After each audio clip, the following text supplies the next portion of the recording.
এই দোয়াটি 7 বার পাঠ করুন। দয়াময় আল্লাহ রাব্বুল আলামিন 70টি বড় বড় বিপদ থেকে আল্লাহ তাআলা আপনাদেরকে হেফাজত করবেন।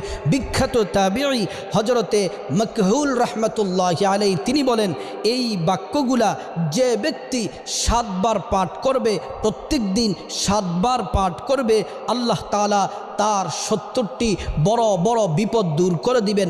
এর মধ্য থেকে সবচেয়ে ছোট যেই বিপদ, সবচেয়ে হালকা যেই বিপদ, সেটা হচ্ছে তার পরিবার থেকে অভাব দূর করে দিবেন, অনটন দূর করে দিবেন, টেনশন দূর করে দিবেন, পেরেশানি দূর করে দিবেন, দুশ্চিন্তা দূর করে দিবেন। সংসারে আল্লাহ তাআলা সকল বিপদ থেকে আল্লাহ তাআলা মুক্তি দিবেন যদি আপনি দোয়াটি পড়তে পারেন।